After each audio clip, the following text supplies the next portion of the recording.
কুকুর আর গাধার স্পর্ধা। বন্ধুরা, আজকের এই কাহিনীর মাধ্যমে আমি আপনাদের কাছে খুবই গুরুত্বপূর্ণ একটি সংবাদ পৌঁছতে চাই। আশা করব আজকের এই কাহিনীটি আপনারা পুরোটা শুনবেন এবং আপনাদের মূল্যবান মতামত আমাদের পোষণ করবেন। বন্ধুরা, একসময় এক কুকুর আর এক গাধার মধ্যে প্রতিযোগিতা হলো। কুকুর বলল, গাধা ভাই, আমি তোমার থেকে অনেক আগে দৌড়াতে পারি। গাধা বলল, না ভাই, আমি তোমার থেকে আরো বেশি জোরে দৌড়াতে পারি। তারপর কুকুর বলতে লাগলো, দেখো ভাই, আমি এখানে একটা সিংহাসন রাখছি। আমাদের দুজনের মধ্যে যে কেউ সবার আগে 5টি গ্রাম ঘুরে এই সিংহাসনে এসে বসে পড়বে, সেই জয়ী হবে আর তাকেই রাজা ঘোষিত করা হবে। ঘোড়া বলল, ঠিক আছে। দুজনেই এই কথা মেনে গেল। এইভাবে কুকুর আর গাধা দুজনেই দৌড় লাগালো। কুকুর তো নিজের তীব্র গতিতে দৌড়তে লাগলো, কিন্তু গাধা শান্তভাবে আস্তে আস্তেই চলতে লাগলো। কুকুর তখন গাধাকে বলতে লাগলো, গাধা ভাই, কেন ব্যর্থ দৌড়ে নিজের সময় নষ্ট করছো? আমার থেকে জোরে তো তুমি দৌড়াতে পারবে না। শুধু শুধু কেন নিজের মনটা নিজেই খারাপ করছো? তুমি কখনোই রাজা হতে পারবে না। গাধা বলতে লাগলো, বন্ধু, হার জিত তো ভাগ্যের ব্যাপার, আর কে রাজা হবে কে রাজা হবে না সেটা তো পরের কথা, কিন্তু আমাদের চেষ্টা তো করতেই হবে, প্রয়াস তো করতেই হবে। যেসব ব্যক্তিরা মুশকিল লক্ষ্য দেখে নিজেদের পা দূরে সরিয়ে নেয়, এমন ব্যক্তিরা জীবনে কখনো উন্নতি করতে পারে না। বিদ্বান ব্যক্তিরা বলে থাকেন, এই 4 প্রকার গুণ একজন জ্ঞানী এবং সফল পুরুষের মধ্যে থাকে। প্রথম হলো নিজের বাস্তবিক স্বরূপের জ্ঞান, অর্থাৎ আমি কি তার জ্ঞান আমার থাকা উচিত।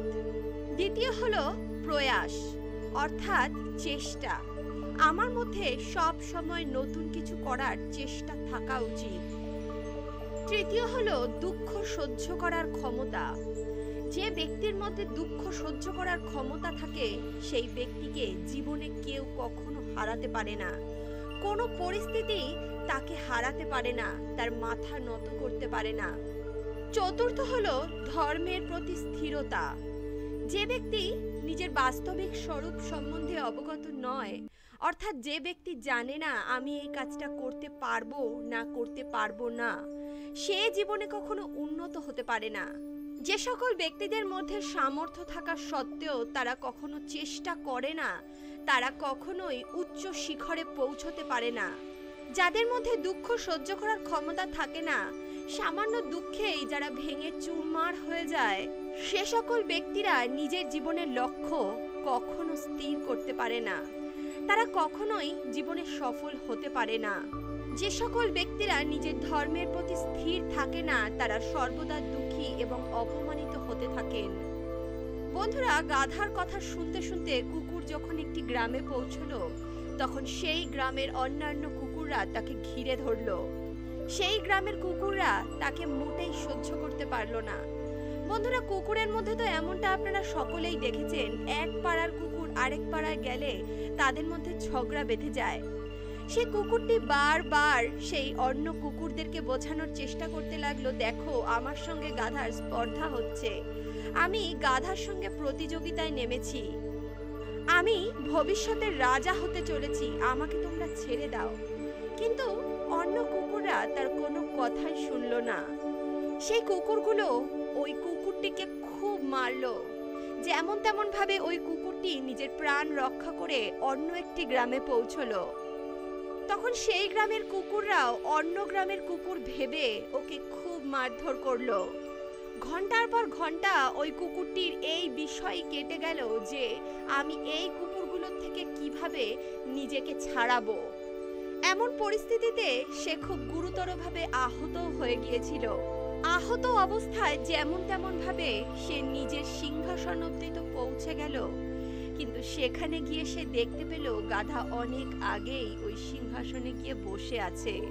কুকুরকে দেখে গাধা বলতে লাগলো, বন্ধু, তুমি তো অনেক বড় বড় কথা বলছিলে, আমি রাজা হব, আমার থেকে জোরে তুমি দৌড়াতে পারবে না।